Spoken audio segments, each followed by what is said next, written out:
those lots out of these.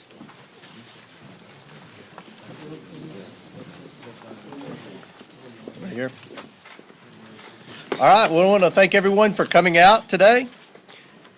Today we're going to provide you with something that you all aren't used to with respect to congressional investigations, and that's evidence. Committee Republicans have spoken with multiple whistleblowers from numerous schemes involving the Biden family, reviewed Hunter Biden's laptop, and received documents of previously unknown transactions. What we found are business plans aimed at targets around the world based on influence peddling, including with people closely tied to foreign governments like China and Russia. We also found plans made to the United States where the Biden family swindled investors of hundreds of thousands of dollars, all with Joe Biden's participation and knowledge. In 2019, shortly after announcing his campaign for president, Joe Biden told the American people he had nothing to do with and never had conversations with his family about their business dealings. That was a lie. Whistleblowers described President Biden as chairman of the board for these businesses. He personally participated in meetings and phone calls. Documents show that he was a partner with access to an office. To be clear, Joe Biden is the big dog. This evidence raises troubling questions about whether President Biden is a national security risk and about whether he is compromised by foreign governments. Despite the president's claim that he wasn't involved in Biden family business schemes, these photos show Joe Biden meeting with his family associates while vice president. Committee Republicans have identified over 50 countries the Biden family sought businesses in. On the international side of the Biden family business, the deals were often led by Hunter Biden. And that map there behind the play shows all the countries where the Bidens had a footprint in international business dealings. The investigation reveals a family that engaged with some of America's most powerful adversaries, planning to sell one of the largest sources of cobalt for electric vehicles in the world to the Chinese, for example. The Bidens flourished and became millionaires by simply offering access to the family. Among the dozens of shell companies the Bidens set up, there were millions of dollars of wire transfers, flights on Air Force Two to conduct personal business, and meetings with heads of state, all while Joe Biden was aware of what was happening. All the while, he turned a blind eye. Many transactions related to these businesses have raised red flags at U.S. banks. A suspicious activity report, or SAR, is a document a bank must file with the Treasury Department when a transaction is suspected to be related to money laundering or fraud or other types of criminal activity. According to media reports, the Biden family accumulated over 150 SARs. One SAR generated by an American bank to the Treasury Department connects Hunter Biden and his business associates to international human trafficking, among other illegal activities.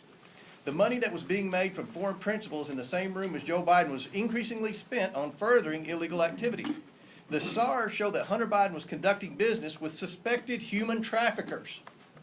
The money gained through influence peddling was funneled to a suspected criminal enterprise, again, one linked to human trafficking. We have repeatedly called on the Biden Treasury Department to release additional financial documents to committee Republicans, but thus far Treasury has refused. We want to know what the Biden administration is trying to hide from the American people and why they are not being transparent. We also found evidence Hunter Biden sought to evade these SARs using his financial advisor, coincidentally a Clinton administration official. We will continue to pursue all evidence, and specifically the SARs and bank records in the new Congress. As part of our investigation, we have evidence that the finances, credit cards, and bank accounts of Hunter and Joe Biden were commingled, if not shared. And on some accounts, at least, red flags were raised by banks to the account owner or owners indicating suspicious or illegal activity. One of Hunter's closest associates, Eric Sherwin, was accessing Joe Biden's money and writing checks to reimburse Hunter. Sherwin arranged the Biden's international deals around the world. At the same time, he was a frequent visitor to the White House, and Joe Biden during the Obama administration, visiting close to 30 times, and sometimes with international business partners and Hunter, according to Hunter's calendar. Sherwin was also the president of Hunter's company and was appointed by President Obama to a position in the administration. After an apparent falling out with Sherwin, Hunter began coordinating business himself, and increasingly the deals brought in Joe Biden as a direct equity holder. One of these deals involves the sale of American natural gas to China. Evidence suggests Joe Biden had a 10% equity stake through his son. And behind Glenn and Andrew is a map from Hunter's laptop. This was a PowerPoint presentation on his laptop in Chinese that they used in working with the Chinese. Now, let's think about this for a second. At a time when Americans are suffering from high energy prices because of this administration's terrible energy policy, we find evidence that Hunter Biden and Joe Biden were involved in a scheme to try to get China to buy liquefied natural gas, and from a whistleblower to try to get their foot in the door with China starting to purchase an interest in natural gas drillers. Now, people are in outrage over China buying farmland in the Dakotas. What about China starting to buy into our American energy industry at a time when we have an energy crisis because of the bad policies of the Biden administration? Now let that sink in. Hunter brought in millions of dollars from this deal from entities tied to the Chinese government. In emails obtained by committee Republicans, Hunter wanted keys made for Joe Biden and Jim Biden, his office mate. He provided Joe Biden's personal cell number and called him his partner. The other partners in that deal were two people closely tied to the Chinese Communist Party. And that's behind Andy and Jim, that's the email where Hunter sent to the landlord requesting keys, and the Chinese partners were on the email, and where he said, you know, Joe would need a key, and he even put Joe's cell phone number on there. Domestically, Jim Biden, Joe Biden's brother, used the Biden name to enrich himself in return for the promise that when Joe Biden became president in 2020, business partners would get rich by having access to a future Biden administration. By promising access to financing through Middle Eastern, Russian, and Chinese connections he made through Joe Biden, and by bringing his brother Joe Biden onto phone calls, Jim Biden was able to convince companies to give him loans of hundreds of thousands of dollars that he never repaid. The Biden administration has answered none of our requests for information regarding the Biden family or the financial transactions they engaged in. Instead, the Biden administration has spent over $250 million to staff to, quote, deflect Hunter stories. Protecting the president's son who has committed crimes with Americans' tax dollars is a waste. The domestic and international scheme that promised access to wealth in a future Biden administration constitute fraud. And the president's participation in enriching his family is, in a word, abuse of the highest order. Rooting out waste, fraud, and abuse will be the primary goal of a Republican House Oversight Committee. As such, this investigation will be a top priority. We are releasing a report today that details what we have uncovered. We are also sending letters to the Biden administration officials and Biden family associates renewing our request for voluntary production of documents relevant to this investigation. This is an investigation of Joe Biden, the President of the United States, and why he lied to the American people about his knowledge and participation in his family's international business schemes. National security interests require the committee conduct investigation, and we will pursue all avenues that have long been ignored. Committee Republicans have uncovered evidence of federal crimes committed by and to the benefit of members of the President's family. These include conspiracy or defrauding the United States, wire fraud, conspiracy to commit wire fraud, violation of the Foreign Agents Registration Act, violations of the Foreign Corrupt Practices Act, violations of the Trafficking Victims Protection Act, tax evasion, money laundering, and conspiracy to commit money laundering. The Biden family's business dealings implicate a wide range of criminality, from human trafficking to potential violations of the Constitution. In the 118th Congress, this committee will evaluate the status of Joe Biden's relationship with his family's foreign partners and whether he is a president who is compromised or swayed by foreign dollars and influence. I want to be clear. This is an investigation of Joe Biden, and that's where the committee will focus in this next Congress. I now turn it over to Oversight Member and the next Chairman of the Judiciary Committee, Jim Jordan. Thank you, Jamie. So I would just start with this question. What part of Mr. Comer's presentation was Russian disinformation? I mean, never forget what happened on October 19th, 2020, 15 days before the most important election we have in our country. Who's going to be the next president of the United States? 15 days before that, Mr. Brennan, Mr. Clapper, and 49 other people signed a letter that said the following. It is for these reasons that we write to say that the arrival on the U.S. political scene of emails purportedly belonging to Vice President Biden's son, Hunter, has all the classic earmarks of a Russian information operation. They further went on to say, we want to emphasize that we do not know if the emails provided to the New York Post are genuine or not, just that our experience makes us deeply suspicious that the Russian government played a significant role in this case. And of course, that letter became the pretext for suppressing this story, again, just days before the most important election we have in our country. So I would ask this, was J.P. Morgan's suspicious activity report to the Treasury Department, was that just a classic earmark of a Russian information operation? How about when Hunter Biden sent the email that Mr. Comer pointed to, sent the email asking for keys to his new office space, one for himself, one for President Biden, one for his uncle Jim Biden, and one for the emissary for the chairman of the Chinese energy company CFCC. Was that just Russian disinformation operation in place? What part of Mr. Comer's presentation prompted the FBI to go to Facebook and say, hey, you want to be on the lookout for Russian misinformation here this election season? What part of his presentation would prompt that? And I think it's also important to understand, never forget how the story has changed. I mean, think about this. When it started off, it was, no, it's not his laptop. It's not his laptop. Then it was, well, it's his laptop, but remember, it's Russian disinformation and no one did anything wrong. Then it was, well, maybe he did something wrong, but President Biden didn't know about it. And now it's, well, maybe President Biden knew about it and was involved, but it didn't influence his decisions. In fact, yesterday, there was a story in Politico which said that. The story in Politico yesterday, investigating the investigators, dim strategists to launch counterpunch to House GOP. Story in Politico yesterday, here's what I said in there. Quote, no evidence has publicly emerged that Joe Biden's decisions were affected by his son's business dealings.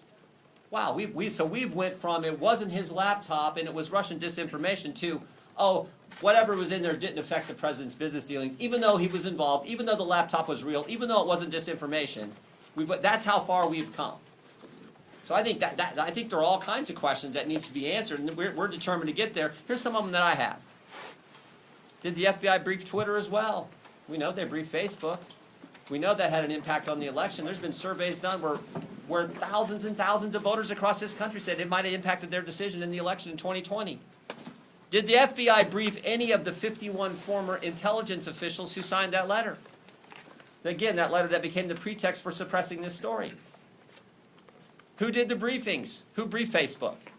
Here's a name that I think is interesting. Timothy Thibault. So Mr. Thibault, now remember, we just did a report 2 weeks ago, Judiciary Committee, a report that talked about the political influence and the political shenanigans going on in our Justice Department based on 14 FBI agents who've come talk to our office as whistleblowers. One of those agents said, and this is the term he used, he said, at the highest levels of the FBI, specifically the Washington field office, he said it's rotted to the core. Not talking about rank and file agents. They're doing good work. Talking about the top people at the Washington field office. We had another whistleblower who brought up the name Mr. Thibault and said Mr. Thibault is pressuring agents to catalog and categorize cases in a specific way to satisfy this narrative about domestic violence extremism. But what's interesting is a different whistleblower, one who didn't come to our office, a different whistleblower who went to Senator Grassley's office, said that Mr. Thibault, by the way, the head of the special agent in charge at the Washington field office, Mr. Thibault is also the guy who suppressed information about the Hunter Biden story in October of 2020. I'd like to talk to Mr. Thibault. In fact, we have asked to talk to Mr. Thibault. Even though he said publicly, I welcome a chance to answer questions, he's refused to come in and talk to us. That's someone we need to talk to. Why has the Biden administration suddenly changed their position on suspicious activity reports? Used to be, Mr. Comer wanted to see him, any member of Congress, any chairman wanted to see him, any ranking member wanted to see him, any member of Congress, any committee, you got a chance to see him. Suddenly, no, we can't see him. I think Mr. Comer and our team at the Oversight Committee would kind of like to see the other 148. They've seen 2. They'd like to see the other 148. So we're committed to getting to the truth, the facts. We think that's what the American people are entitled to. We're gonna try to help Representative Comer and the team here at Oversight with our work on judiciary, but with a specific focus on what the FBI was doing. We know these 51 former intel officials, they got security clearance. How often are they talking to the FBI? Are they talking to the FBI? Who's doing the talking? Who's doing the briefing? Were they briefed? There's so many questions that need answered so we can get to the bottom of this. And the final thing I would say is this. A colleague of mine said this in a committee hearing a few weeks ago, Mr. Gates. He said, when is the FBI going to quit interfering with elections? 2016, they spied on President Trump's campaign. 2018, it was the Mueller investigation. 2020, they suppressed information about the Hunter Biden story. 2022, they raided the president's home 91 days before an election. Maybe it'd be nice if the FBI and the Justice Department just stayed out of it and let we the people decide who we think should represent us, who we think should lead us. That's supposed to be how America works. So this is the focus on the Judiciary Committee, the political nature at the Justice Department, and the linkage now to what was happening with the Hunter Biden story. Again, just 15 days before we have a presidential election. We'll be happy to answer questions. Anyone on the committee will be happy to answer questions. Yes, sir. Are you also putting the FBI on notice for not bringing, and the Department of Justice on notice for not bringing any charges? And let me be very clear. Jim said this, but Jim's going to answer that question. The Oversight Committee, we are focused on the bank records moving forward. The Judiciary Committee is going to be focused on that, and Jim's going to answer that question. No, we're not putting anybody on notice. We just want to get the truth. I mean, that's why we issued a 1,000-page report 2 weeks ago that talked about. So I've been in Congress a few years now. I've never seen anything like it. 14 agents come talk to us while we're in the minority about how political that place has become. Talking about the purging going. These are terms they use, not we. Purging going on, purging of agents. The pressure to categorize cases in a political fashion. The putting the threat tag label on moms and dads who show up at school board meetings. We know of over 24 parents who were investigated, no one charged. But think of the chilling impact that has. You show up at some parent's home, you talk to him because she's in the group Moms for Liberty as an example. You talk to him, think of the chilling impact that has on other parents. So that's what we're interested in getting to the bottom of. And the only way you can hold people accountable and hopefully stop the behavior is to present it to the country. That's what we got to do. So we're committed to doing it in an aggressive fashion, but in a way that's consistent with the Constitution. Thank you. We know that the Department of Justice and FBI has been investigating Hunter Biden since 2018. How do you know that these claims that you are laying out in your remarks today and some of the examples that you have up here aren't claims that have already been fully investigated by those federal prosecutors? Maybe they had. We don't know. And can I follow up with the map that you were referring to? When was that PowerPoint from? That PowerPoint was from what year? Do we know exactly? I think it's in your packet, but 2017. So my follow-up there is, if this is from 2017, what is the connection to, the current energy crisis now, if that was years ago? Are you real? I mean, Joe Biden says he's going to stand up to China. Joe Biden says he's going to rewrite our whole energy policy, America first. And he was a 10% equity owner in a company whose sole mission was to purchase liquefied natural gas from the United States and try to take over the natural gas industry in America through natural gas wholesalers and natural gas drillers. I mean, I don't think Joe Biden's been honest to the American people about that. And I think that's a question you all need to ask at the next White House press conference. We didn't know about your involvement in a Chinese energy company. Does that in any way, shape, or form impact your energy policy? And that's something that I think every American deserves answers to, especially at a time when we're faced with record high energy prices because of Biden's energy policy. Yes. Will your committee call Hunter Biden or anybody in the Biden family to testify in investigations next year? Or Yeah, we would love to talk to people in the Biden family, specifically Hunter and Jim Biden. I think the most important thing for us right now is to get those bank records. I mean, we have 2 suspicious activity reports in hand now, not because of the Biden family and certainly not because of Janet Yellen at Treasury, these suspicious activity reports are very detailed. And these aren't from little banks like in my part of Kentucky. These are, Wells Fargo, J.P. Morgan. So these suspicious activity reports, and I don't think from day one, a lot of people in the media understand what a suspicious activity report is. Just so you know, suspicious activity reports were created after September the 11th as a way for the government to be able to track foreign transactions into American terror cells. Over time, it's expanded to include things like money laundering and other types of criminal activity. Because when, in September 11th, remember, the banks knew that these terrorists were getting wire transfers from Saudi Arabia, but the FBI and the federal authorities didn't. So that was how these were created. Under President Bush, under President Obama, and under President Trump, any committee in Congress could have access to those suspicious activity reports. But when Joe Biden became president, he changed the rules. Now, does anyone here doubt my suspicion that he changed the rules because his son and possibly himself had 150 suspicious activity reports? Are we the only ones that find that odd, that Joe Biden would change the rules when he became president? In fact, Maxine Waters had legislation to change the rules back. She didn't know why he changed the rules.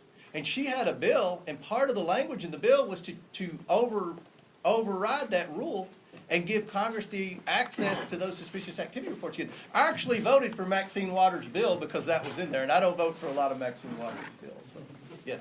Thanks, Congressman, for doing this. A question for both of you. I'm wondering if you might be able to confirm that your committees will be investigating Speaker Pelosi and the Department of Justice for their treatment of defendants jailed in connection with January 6th, a promise that potentially Speaker McCarthy made to the House Freedom Caucus earlier this week. He's the Department of Justice guy. We're focused on, you saw our report, well, maybe you didn't. I hope if you didn't, you take time to read it. We're focused on how political our Justice Department has become. It's not a question of if they are political, they are. They're making decisions on a political basis. We're gonna look at all that. What about Pelosi and the treatment of January 6th We're looking defendants at specifically? umbrella of political operations at the Justice Department, all the way back to the very first whistleblower came to us over a year ago. About a year ago, I should say, regarding the school boards issue. So we're concerned about anything that is being done in a political fashion at the Justice Department. Because remember, you got to step back. It's supposed to be, in this great country, the greatest country ever, it's supposed to be equal treatment under the law. And when you have a Justice Department that's not following that fundamental principle I think that sets our country apart from all others, that is a major problem. So you think the January 6th insurrectionists have been wrongly imprisoned? I didn't say anything. All I said is we're going to look at the politics at the Justice Department based on the fact that we have had 14 different, actually more than 14 now, whistleblowers come talk to us. That's what we're going to focus on. And my last question is just, what are the grounds to If we can investigate? keep it about Hunter Biden, this is kind of a big deal, we think. If we can keep it about Hunter Biden, that would be great. Some Republican, go. I just wanted to piggyback, because she said that for January 6th, just what you plan to do with the January 6th investigation. It seems like you guys I think also have that's a questions question, for the FBI. I think that's a question for Kevin McCarthy. That, we're focused on a lot of investigations now. I've been very transparent with the media on it. That wasn't one of them, but yes.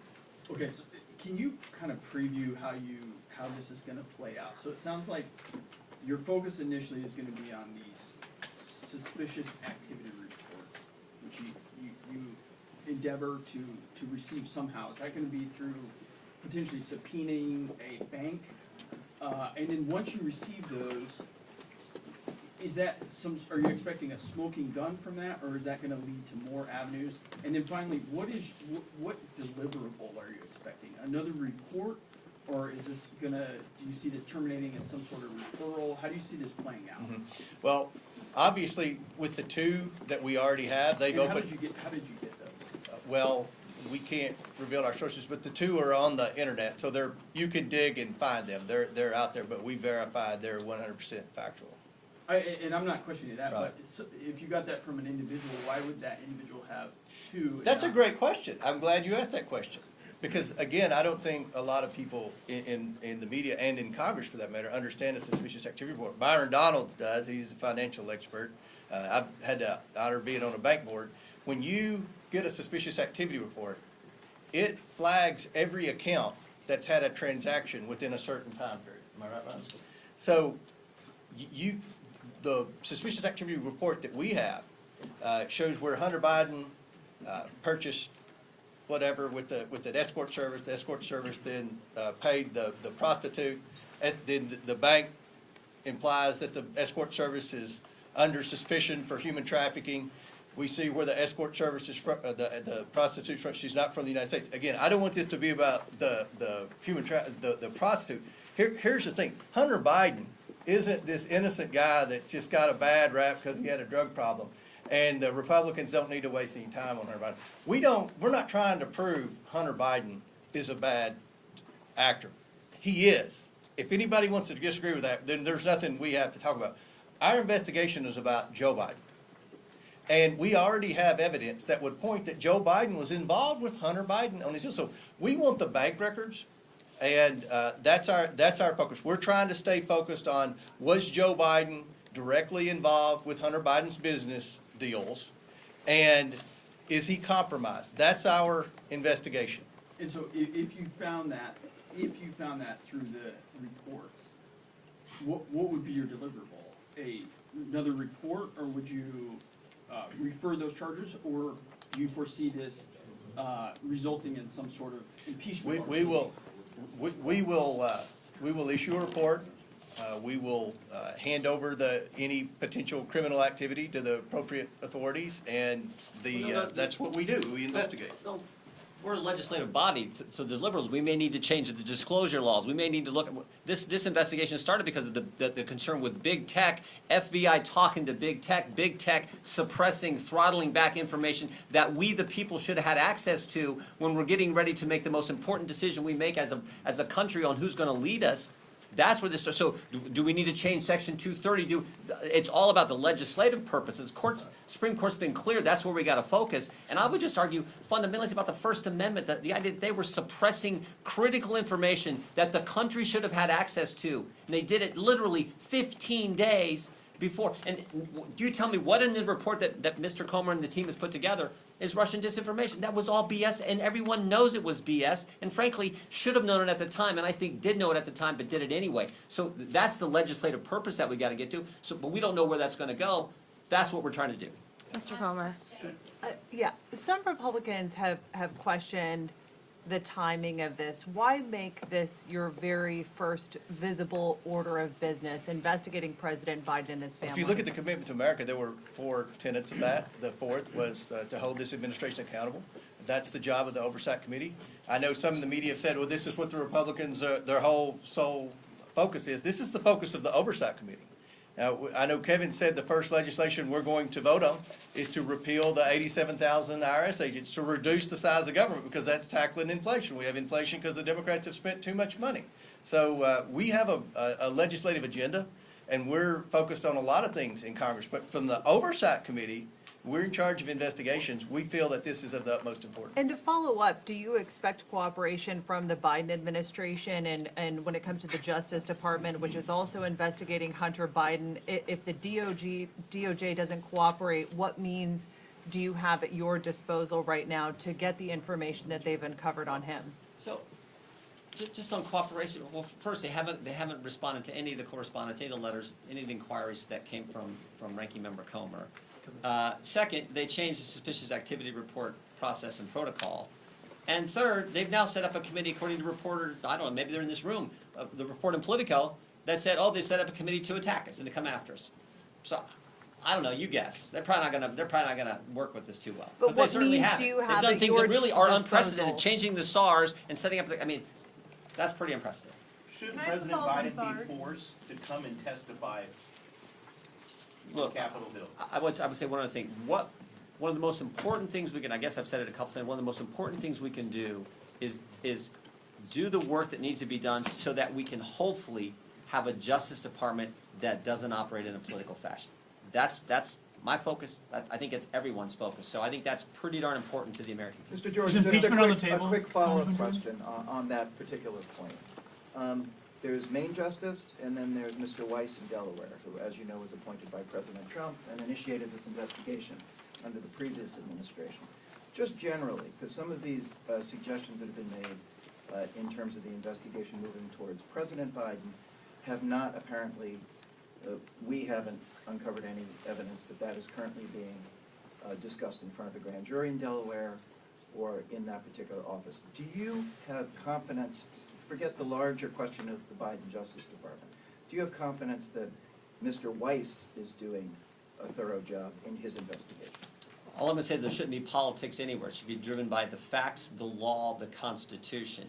We've had over 14 whistleblowers come talk to us. Every single one has said, at the highest levels of the Justice Department here in D.C., the Washington field office and the Justice Department here in D.C., that is where the politics are involved. That is where the political decisions are being made. We have a concern with that.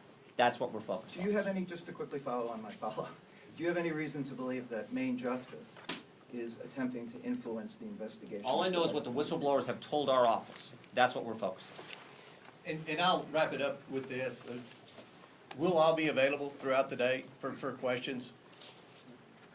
I realize that congressional oversight doesn't have a lot of credibility in Washington. I blame Adam Schiff for that. We're going to change that. We're not going to talk about anything unless we have evidence. And that's how I started this out. You're going to be presented with something you haven't been used to over the past 4 years, evidence. And we believe that this is of the utmost importance. I've been watching the panels on CNN, everywhere else, where they say, oh, why are Republicans investigating Hunter Biden? Why are we wasting time doing this? This is an investigation of Joe Biden. I think we've laid out the evidence as to why we feel it's important, and we're going to move forward with that. We're going to do a lot of investigations. We're going to do a lot of probing. We're focused on waste, fraud, and abuse. There's no shortage of that in this federal government, let me assure you that. And that's going to be a priority for this committee. Every member of this committee is going to have priorities in areas where they're focused on in the next Congress. And we're going to try to restore credibility to congressional investigations, and we're going to try to get the backs of the taxpayers, because the taxpayers are the one that's taking it on the chin. Catherine, I'll end with you. What do you make of the fact that the U.S. Attorney in Delaware has been investigating Hunter Biden and his financial activities for 4 years, and yet no charges have been brought? I'll say that, and then Jim can end with that. Look, the more you look into Hunter Biden, the more bad things pop up. I don't know if that's the situation. I don't know if he's getting resistance at the Department of Justice.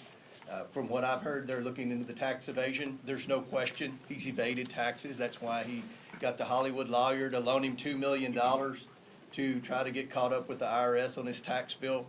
But at the end of the day, we're focused on some things that I think every American needs answers to. And one thing that I've learned from talking to a lot of you off the scene here is that I don't think a lot of people realize the evidence that's already out there pertaining to Hunter Biden. And I don't think anybody realized that Joe Biden is in fact involved in a lot of these. He was in fact involved in a lot of these. So the goal from this press conference is to show you, number one, this is an investigation of Joe Biden. We're focused on the bank records. We're very specifically focused on the bank records and the bank violations. And remember, Congress used to have access to the bank violations until Joe Biden changed the rules, which that in itself should be a front page story above the fold. I'm not telling you what to do, but that's pretty odd that he would change the rules to do that. And we laid out why we think it's important. So Jim can follow up. Will you impeach Biden?